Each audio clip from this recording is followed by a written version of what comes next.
All right. Good morning, everybody. Hey, this one works. So I know you guys have been going through the book of Proverbs, dealing with all the different topics in the book of Proverbs. So today we're going to do something similar, but not quite that. We're going to actually look at the book of Ecclesiastes, because Proverbs isn't the only book of wisdom that Solomon penned. He also wrote Ecclesiastes and Song of Solomon. And, for your embarrassment, we're not going through Song of Solomon today. We're going to be going through Ecclesiastes. Now, there's a major connection between these two books, Proverbs and Ecclesiastes. Proverbs is a lot of short snippets of advice or wisdom on how to live a godly life, to follow the sorts of plans and hopes and desires that God has for you and what makes up wise living. Ecclesiastes, though, answers a deeper question, and it actually looks at life itself. What is the purpose of it? What matters out of it? So after writing Proverbs in his old age, Solomon looks back on his life and he pens Ecclesiastes, really looking at, after all this wisdom that he gave to people through the Proverbs, especially his son, who most of Proverbs was written to from Solomon, he looks back at life in general and asks, what is the point of even living a wise life or a foolish life? What does it all lead to? What is the meaning of it all? So we're going to look at the whole book. We're not going to look at every verse, as much as I would love to. I will let you guys eat lunch today. So we're going to look at an overview kind of the whole book, and we'll piece things together. But we'll start in chapter 1 and we'll end in chapter 12. So if you want to follow along with me, we're going to open up to Ecclesiastes chapter 1, which starts out like this. The words of the preacher, the son of David, king in Jerusalem. So he identifies himself, King Solomon, the son of David. But he gives himself the role of preacher. He's going to be talking about something incredibly valuable for the reader of his words. He says, "Vanity of vanities, says the preacher, vanity of vanities, all is vanity." I don't know if you caught that, but everything is vain. Solomon says that over 30 times. Close to 40 times throughout this book, he talks about vanity, and that all things are vanity. You're going to see a few things just in this first passage that set up major themes throughout the book of Ecclesiastes. One of them is vanity of vanities. And he says it 3 times here. Vanity of vanities, says the preacher. Vanity of vanities, all is vanity. So all is self-serving, all is about me, right? That's what he's starting out with. So as you can probably tell, it's going to be a hoot. Profit has a man from all his labor in which he toils under the sun. Now, under the sun is another thing you're going to hear over and over again. It's another thing that happens nearly 30 times in this book. So everything's vanity. What profit can a man have for all of his labor as he toils under the sun? Now, under the sun is a key phrase, and we'll define it in a little bit, but recognize how important that is. One generation passes away, and another generation comes, and the earth abides forever.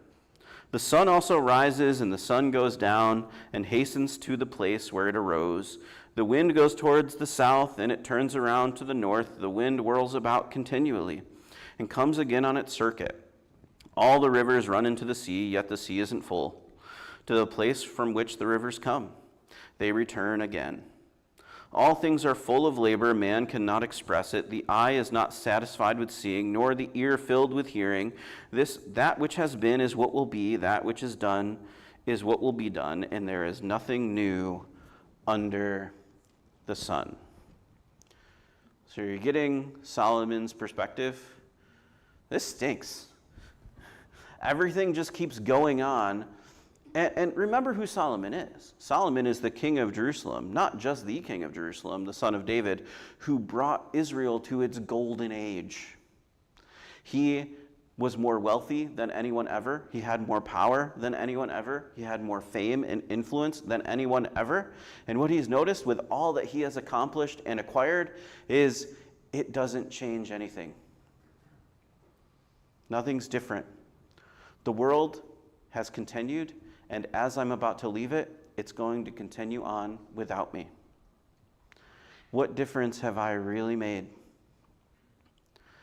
It's all done.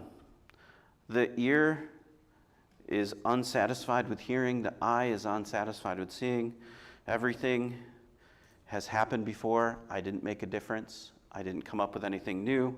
There is nothing new under the sun. Now, why that is important is because he's really concentrating on the earthly life that he has lived. He's talking about that which is accomplished in this broken world. And he has the perspective of someone who's lived a broken life. And so he almost has the view of kind of our modern life. The view that permeates culture, this sort of nihilistic look at the world. If there's no purpose to anything, what have I gained? Everything is unfulfilling. So, like I said, real optimistic book. Let's keep going.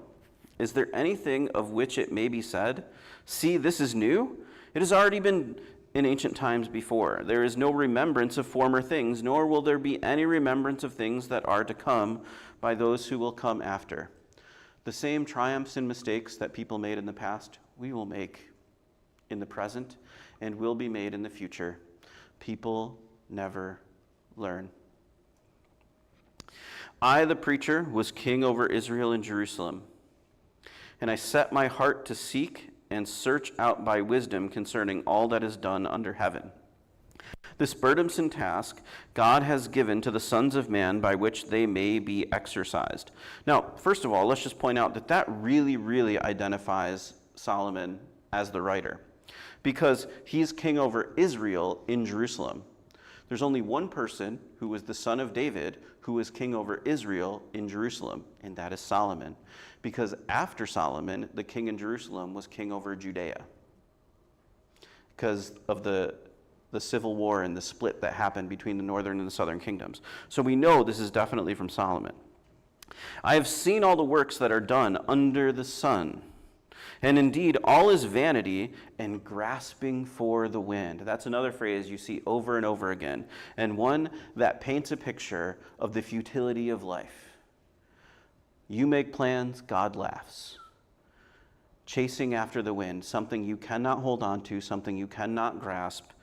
And this is coming from someone who is successful in everything he tried to do. His answer is, my life was grasping after the wind. What is crooked cannot be made straight. Remember, these are things under the sun. What is lacking cannot be numbered. I communed with my heart, saying, look, I have attained greatness and have gained more wisdom than all who were before me in Jerusalem. My heart has understood great wisdom and knowledge, and I set my heart to know wisdom and to know madness and folly. I perceived that this also is grasping for the wind. For in much wisdom is much grief, and he who increases knowledge increases sorrow. So we get the setup to the book. I'm the preacher, says Solomon. I'm going to teach you about this life and what I found in all my success, in all of the things that I've obtained, and all the wisdom that I've gathered, that you yourself have found value in, is grasping after the wind. It's unattainable, it's meaningless, it's vanity. So, hope you're all smiling. Chapter 2, you see his journey. I said in my heart, come now, I will test you with mirth. Therefore enjoy pleasure, but surely this also was vanity. I said of laughter, madness, and of mirth, what does it accomplish? I searched in my heart for how to gratify my flesh with wine, while guiding my heart with wisdom, and to lay hold on folly, till I see what was good for the sons of men to do under heaven. All the days of their lives I made my great works. I built myself houses. I planted myself vineyards. I made myself gardens and orchard. I planted all kinds of fruit trees in them. I made myself pools of water which to water the growing trees of the grove. I acquired male and female servants and servants born in my house. Yes, I had greater possessions of herds and flocks than all who were in Jerusalem before me. I also gathered for myself silver and gold and the special treasures of kings and of the provinces. I acquired male and female singers, the delights of the sons of men, and musical instruments of all kinds. So I became great and excelled more than all who were before me in Jerusalem. Also my wisdom remained with me. Whatever my eyes desired, I did not keep from them. I did not withhold my heart from any pleasure, for my heart rejoiced in all my labor, and this was my reward from all my labor. Then I looked at all the works that my hands had done, and on the labor which I had toiled. And indeed, all was vanity, and grasping for the wind. There was no profit under the sun. And Solomon tells you what he's doing. He's taking all that wisdom that he's obtained because he asked for it and God gave it to him. And he says, I'm going to search out life. With all the success and money and power that he's gained from that wisdom and to utilize it for his political alliances and everything that he's gained, he says, I'm not going to withhold anything from myself. I'm going to search out all that life has to offer to see what value there is in it. He tried to make himself joyful with wine. He did not withhold any pleasures from his flesh. He endured and experienced all the pleasures that life has to offer, and what he found is none of it's fulfilling. It's all grasping after the wind. As soon as the pleasure is gone, you're left unfulfilled once again, and life is empty. So, how's your retirement plan coming? As for him, there was no profit under the sun. It didn't make any difference, all that he had gained. I'm going to tell you something real quick. This is one of the books that, of the wisdom literature in Scripture, it's my favorite. That would be, Proverbs, Ecclesiastes, Song of Solomon, Job, and in the New Testament, James. This is my favorite of all the wisdom literature. It's one of my favorite books in all of the Bible, and especially the Old Testament. It is one of the books I tell people who are trying to read Scripture for the first time. I often tell them to start here, which you might be thinking right now, that sounds depressing. But if you don't have a relationship with God, everything Solomon is saying makes a whole lot of sense. When you are chasing after what this world can offer, you will consistently find it unfulfilling. Jim Carrey once said that he wished every person could get their wish granted for all of the fame and fortune they want, so that they could find out that the answer is not found there. It's very similar to what Solomon is saying. There's no profit under the sun. We're going to skip down to verse 17 here in chapter 2 and get a glimpse at how Solomon feels about all of this. Are you ready for this joyful experience? Therefore, I hated life, because the work that was done under the sun was distressing to me, for all is vanity and grasping after the wind. I hated all my labor, which I had toiled under the sun, because I must leave it to the man who will come after me. And who knows whether he'll be wise or a fool? Yet he will rule over all my labor for which I toiled, and in which I have shown myself wise under the sun. This is also vanity. Therefore I turned my heart and despaired of all the labor in which I had toiled under the sun. For there is a man whose labor is with wisdom, knowledge, and skill. Yet he must leave his heritage to a man who has not labored for it. This also is vanity and a great evil. For what has man for all his labor and for the striving of his heart with which he has toiled under the sun? For all his days are sorrowful, and his work burdensome. Even in the night his heart takes no rest. This also is vanity. Now imagine Solomon looking at his life and everything he's accomplished.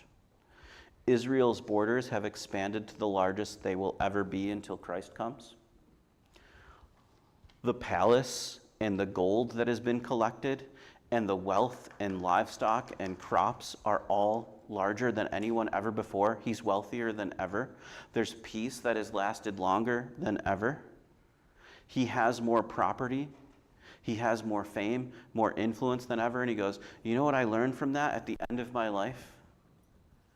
All of the work I put into building this is something I can't take with me, and I have no control over what someone will do with it after I leave. I can't control whether my son, whom I give this to, will be wise or a fool, and it turns out he's a fool. Because as you look through the books of 2 Kings, you find out Rehoboam doesn't take the wise counsel from the people who lived under Solomon's reign. He takes the wisdom of his youthful friends and increases the taxes and the oppression on the people, and Israel becomes two nations. Everything that Solomon built broke in half by the one who came after him. He saw it coming. I have no control over what someone will do with the legacy that I built.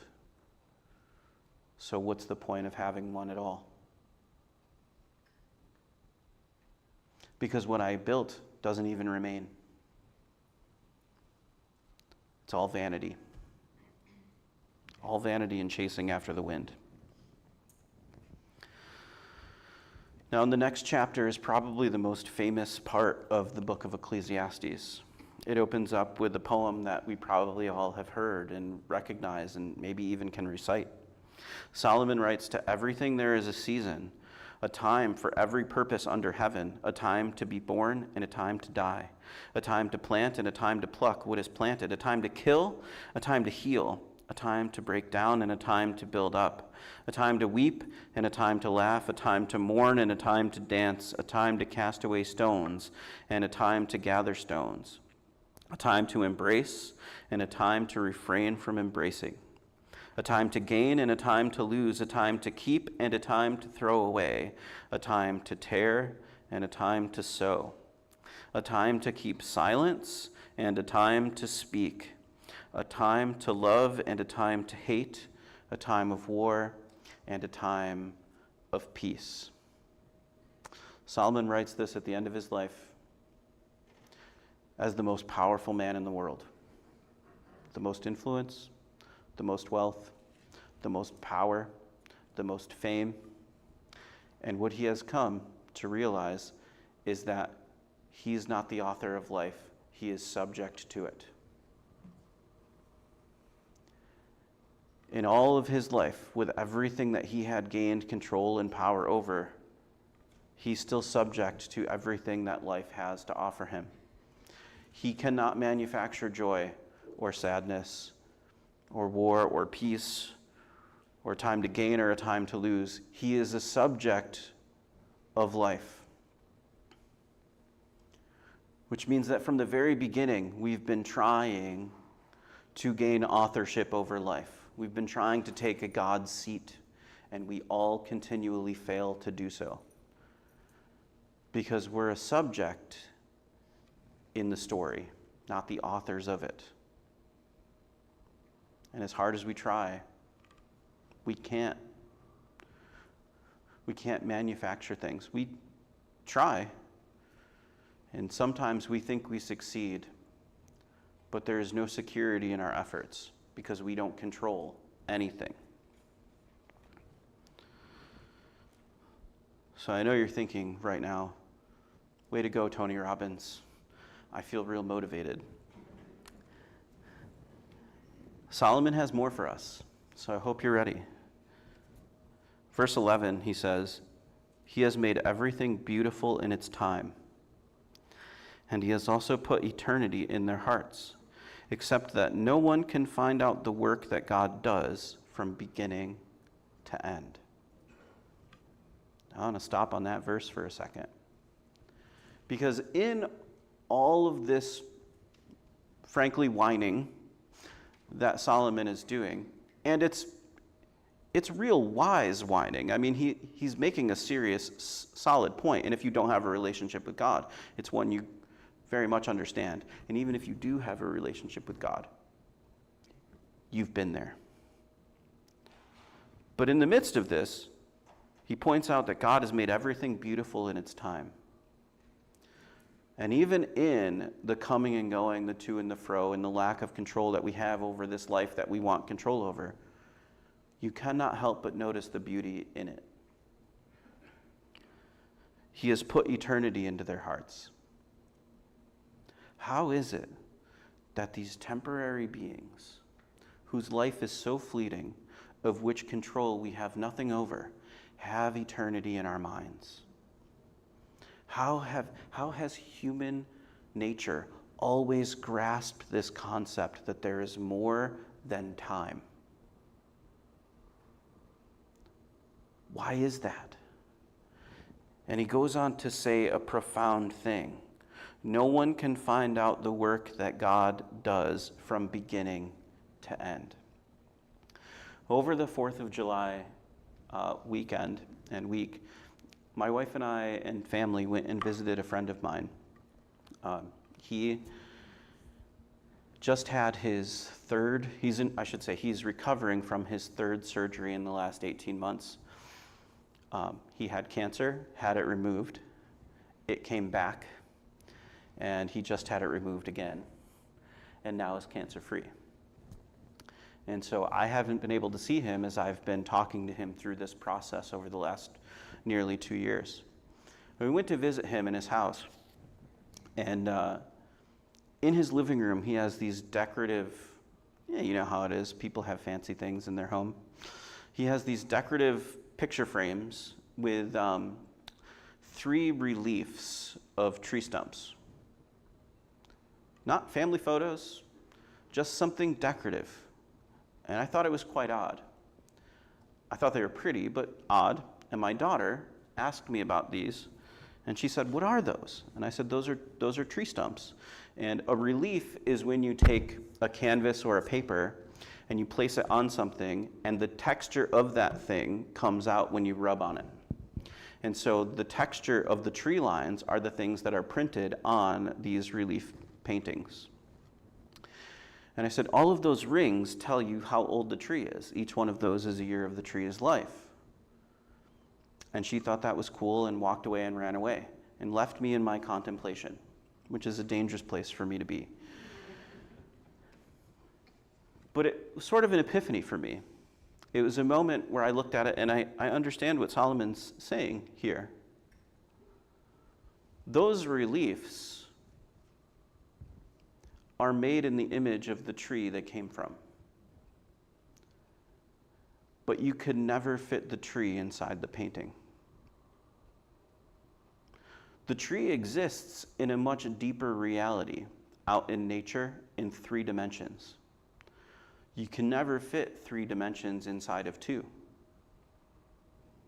So while the thumbprint is on it and you know where it came from, that thing can never grasp the reality of what made it. And I suddenly understood why it's so hard for us to grasp the fullness of eternity and God. We are made in his image, but we cannot fit his image. He exists in a much deeper, further reality than we do. C.S. Lewis put this the best in The Great Divorce. In The Great Divorce, there's a moment where a man is traveling on a bus to heaven. That's the story. When he enters into it, he has not accepted fully that he belongs there. Is sort of the image that C.S. Lewis is painting in his book. And what he talks about from this man's experience walking in heaven, but not fully understanding his place there, is that the grass hurts his feet. And when he steps on the water, it's almost like a treadmill taking him out because he doesn't sink into the water. The reason he paints that picture in The Great Divorce is to say that the heavenly realm, the place where the man is more real than the man. So the grass doesn't bend at the weight of his foot because the grass is more real than the man in heaven. He doesn't sink into the water. The water takes him away and he floats on top of it because the water is more real than him. He can't penetrate that which is more real than him. It isn't until he fully embraces the sacrifice. It isn't until he fully embraces what Christ had done that he can experience the realness of heaven and become a part of the realness of heaven. That's the idea. Heaven is more real than earth. God is more real than we are. He exists in more reality. We are subject to 4 dimensions, if you include time. God is beyond that and more real. And so while we're made in his image, and his thumbprint is all over creation so that no man has an excuse, we can recognize that we are made from a creator, but we cannot fully comprehend the creator because we are less real than the creator. That's the idea, I think, that's being painted here in Ecclesiastes. He goes on to say, I know that nothing is better for them than to rejoice and to do good in their lives, and also that every man should eat and drink and enjoy the good of all of his labor. It is the gift of God. I know that whatever God does, it shall be forever. Nothing can be added to it and nothing taken from it. God does it that men should fear before him. That which has already been and what is to be has already been, and God requires an account of what is past. And so in the midst of his complaining and understanding that life is futile, he recognizes the Creator and how all of it comes to his account because he's the one who's in control. Even with all the power Solomon amassed, he realized in the end, he has none and God has all of it. He goes on to say in verse 18, I said in my heart concerning the condition of the sons of men, God tests them, and they may see that they themselves are like animals. For what happens to the sons of men also happens to animals. One thing befalls them, as one dies, so dies the other. Surely they have all one breath. Man has no advantage over animals. For all is vanity, all go to one place, all are from the dust, and all return to dust. Who knows the spirit of the sons of men which go upward, and the spirit of the animal which goes down to the earth? So I perceive that nothing is better than that a man should rejoice in his own works, that is his heritage, for who can bring him to see what will happen after him? Now, as he acknowledged the eternal that's in the hearts of men, he's struggling with the concept. Men are just like animals, made from the dust, and to dust we will return. We all go to one place. But then he makes the separation. Yes, the animals return to the earth, but what happens to the spirit of a man? Does it go upward? How do we know what happens to us when we're gone? And now he's asking the question of the eternity that's in our hearts. And remember, his complaint is with everything that's under the sun, not with where the spirit may go after. And we start to break through the wisdom that's going to be brought by the end of this book. So we'll take a brief look at something in chapter 4, which is to say, in verse 9, value of companionship, really. 2 are better than 1, because they have a good reward for their labor. For if they fall, one will lift up his companion, but woe to him who is alone when he falls, for he has no one to help him. Again, if 2 lie down together, they will keep warm, but how can one be warm alone?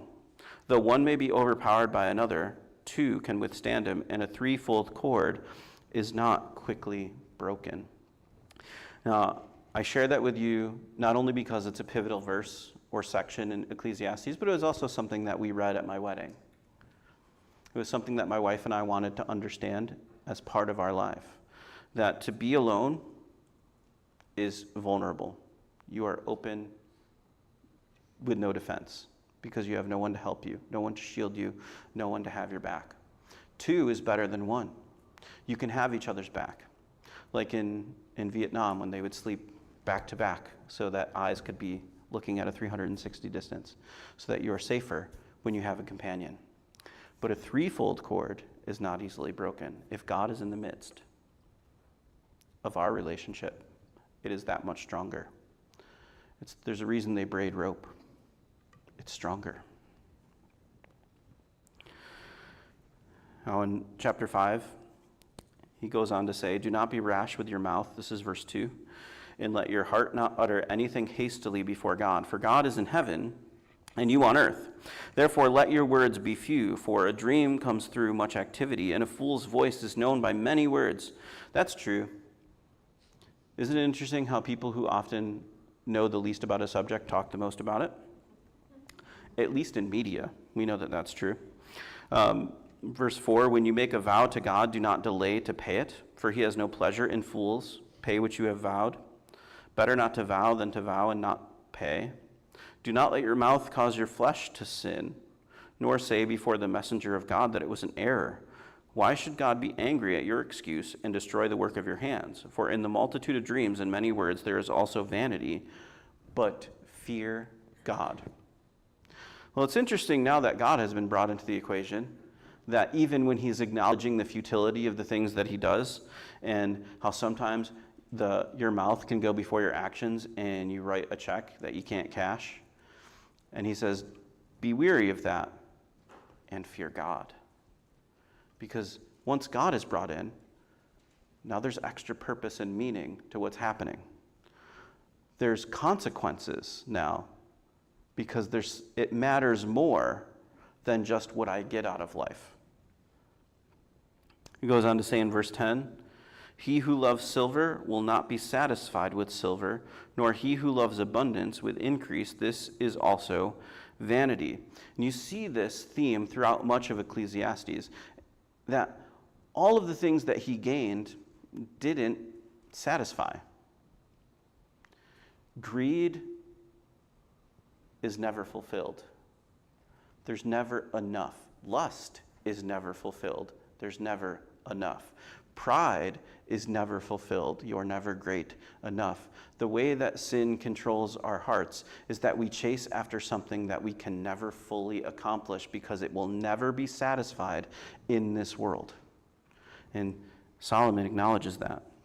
He goes on to say it in verse 15, as he came from his mother's womb, naked he shall return. To go as he came, and he shall take nothing from his labor, which he may carry away in his hand. And this is also a severe evil, just exactly as he came, so he shall go. And what profit has he who labored for the wind? Now imagine this, the most powerful man ever realizes that when he dies, nothing he has gained in this life goes with him.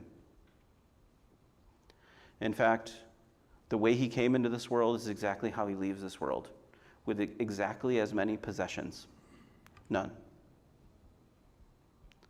And no matter how hard you work or how powerful you become, you cannot change that.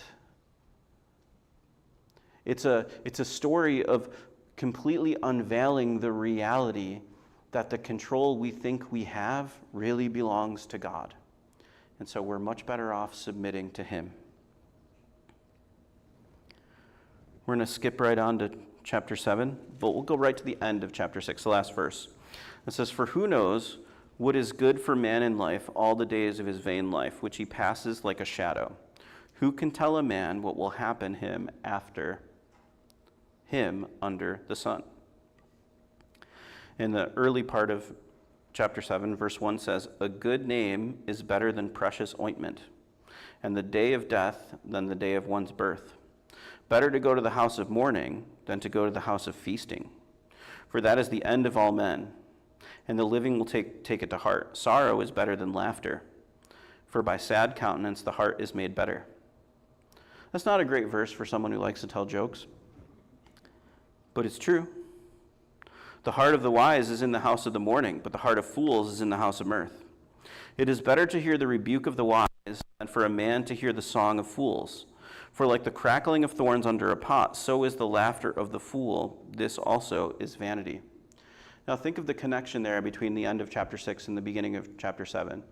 At the end of chapter 6, he's saying, how do we even know what happens to a man after he's gone? And then he talks about the house of mourning, as though celebrating the life of someone or mourning the life of someone who's passed. Because this is what Solomon's contemplating in his old age. He's going to leave the earth.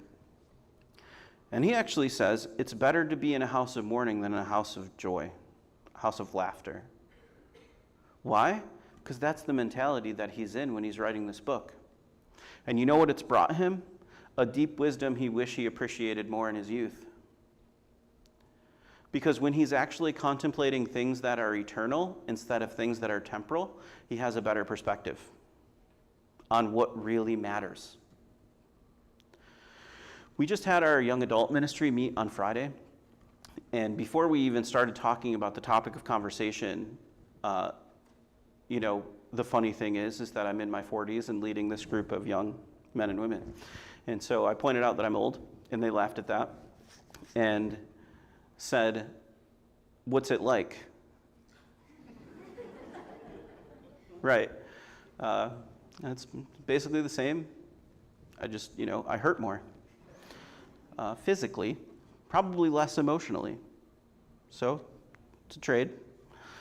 But I told them, I actually think that there's a lie in this world that you've been told, which is to stay young and irresponsible for as long as possible because that's where the fun is. And I said, that is hogwash. Because the truth is, living like that, while you might get experiences of pleasure, for sure, short-term pleasure, and you're able to travel or do things that you might look back on with positive memory and have fun, the truth is it's a meaningless existence. If you have no responsibility, you have no purpose. You are chasing after the wind. What I found out is that when I decided to finally grow up and become an adult and have a family and start caring about what I was leaving behind, that I had a purpose. And a short trip that left me with a temporary pleasure and a positive memory that fades into the background is nowhere near as meaningful or as great as a lifelong purpose that propels me to wake up in the morning. It is a lie that has captured generations.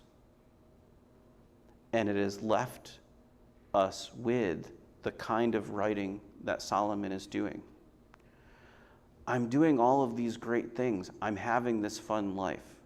Social media pages are filled with, look at how great things are on the outside. But we're left with all of the turmoil and reality that there's no meaning or purpose behind it.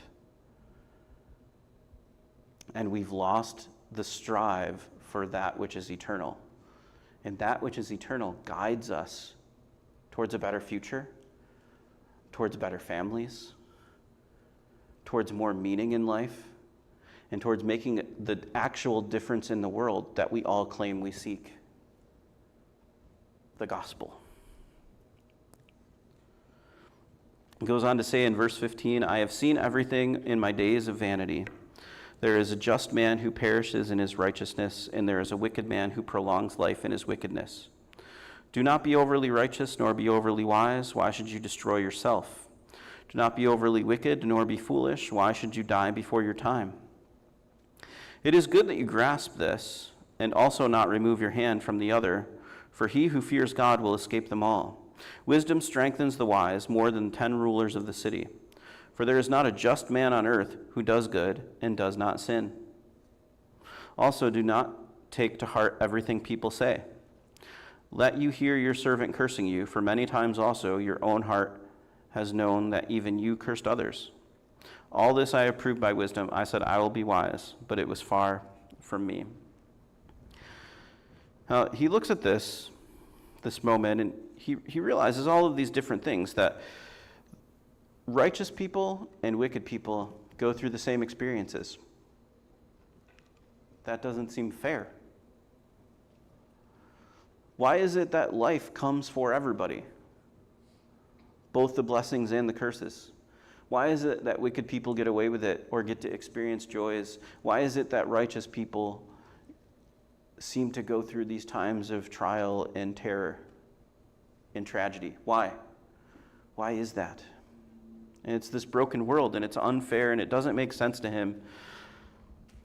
and to him it's vanity. He goes on to say, for that which is far off and exceedingly deep, who can find it out? I applied my heart to know and to search and to seek out wisdom and the reason of things, to know the wickedness of folly, even the foolishness and madness.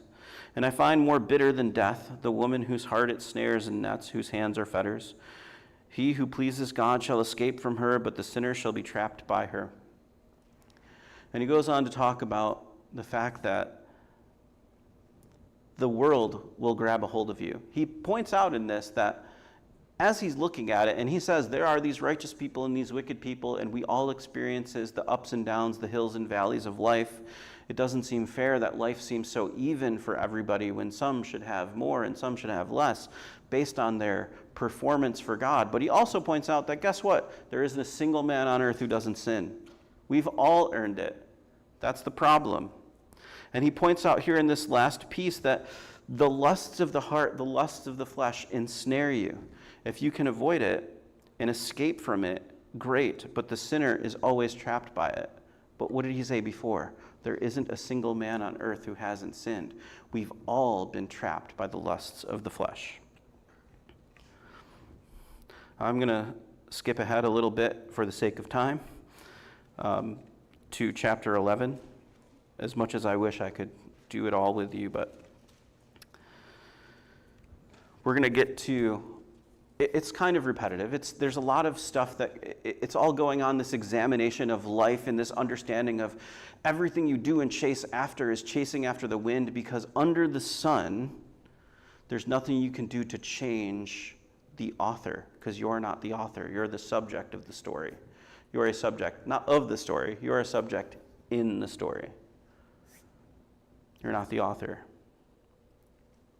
And so ultimately, after dealing with all of this and seeing that it's only futility trying to change it because you're subject to life, you don't control it, he comes to these conclusions starting in chapter 11. In verse 9, he says, "Rejoice, O young man, in your youth, and let your heart cheer you in the days of your youth. Walk in the ways of your heart and in the sight of your eyes, but know that for all these God will bring you into judgment. Therefore remove sorrow from your heart and put evil from your flesh, for childhood and youth are vanity." So he starts out by saying, hey, enjoy your youth, take in the pleasures of this world, but be careful, because you will be under judgment for that which you do take in. So make sure what you take in is good. Remove sorrow from your heart. Put away evil from your flesh. Childhood and youth are vanity. And then in the early stages of chapter 12, as he's closing up this book, he starts in verse 1, still speaking to the youth. "Remember now your Creator in the days of your youth, before the difficult days come, and the years draw near when you say, 'I have no pleasure in them.' While the sun and the light, the moon and the stars are not darkened, and the clouds do not return after the rain." And so Solomon's suggestion and advice to those who are young is, the world is beautiful. There's a lot to take pleasure in this world that's still good. Avoid that which is evil. Do that by remembering your Creator in your youth. Seek him early before it's difficult. Because once life has beaten you up and the joy of life has been sucked out of you, it's really hard to find the beauty in your Creator. Instead, you feel like you're at war with him. Where if you can come to the acknowledgement in your youth, you can see the beauty, the hills and the valleys, the beauty and the ugly of life, and know that you're not in control of it. He is. But if you're only pursuing that which is earthly, you'll never find joy or fulfillment, and you'll only be angry with him for putting you here. But if you're searching for that which is eternal, you know that it's better on the other side of life. And he goes on to say, in verse 9, "Moreover, because the preacher was wise, he still taught the people knowledge. Yes, he pondered and sought out, set in order many proverbs. The teacher sought to find acceptable words, and what was written was upright, words of truth. And I think here he's even acknowledging that throughout his life, it is important that he did those earlier works. It is important that he provided the proverbs for living a godly life. Why is that important? You see in his conclusion. Because he still taught people knowledge. He taught them proverbs. He gave them knowledge of how to live a godly life because, in verse 13, he says, "Let us hear the conclusion of the whole matter." Now, this is the conclusion of all, his observation of life and everything that's within it, the purpose behind it. Does it matter? Does it not matter? What should man do with the life that they've been given? Where is fulfillment found? What do you do with this eternity that's been written in your hearts? This is the conclusion of that matter, of which he's happy to have written the Proverbs to help people live a godly life. Why is that important in his conclusion? Because the conclusion of the matter is this: fear God and keep his commandments. This is man's all. For God will bring every work into judgment, including every secret thing, whether good or evil. And at the end of it all, Solomon's conclusion is that life is fleeting. He has no control over it. Everything under the sun is grasping after the wind. So what is the purpose? Why is life important? How can you be fulfilled in it? By not looking under the sun, but above it. Fear God, keep his commandments. This is man's all. Because what separates us from the animals, as he pointed out, is our bodies might go to the earth, but where does the spirit head? Upward, to be judged for every good and every evil. So if we seek God first and his kingdom, everything else will follow after. Those are the words of Jesus, echoing the wisdom of Solomon. So while everything under the sun is fleeting and grasping after the wind, and we have no real control over it, and we're subject to it, we're a subject, a part of the story, we're not the authors of it. The purpose of life is to look at the author of it and follow him, because that's where fulfillment is found, not in the lusts or the pleasures of this world. Only him will we find fulfillment. That's the conclusion of the matter. Let's pray. Father God, thank you so much for the wise words of Solomon. Thank you for his examination of life.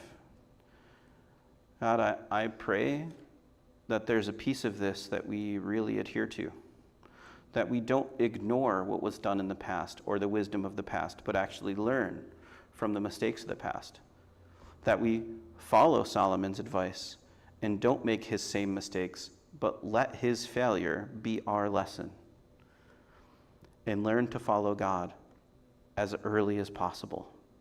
Help us to follow you, to seek you, and that which is eternal, to find true fulfillment and purpose in this life, so that we can be on the beneficiary side of your story.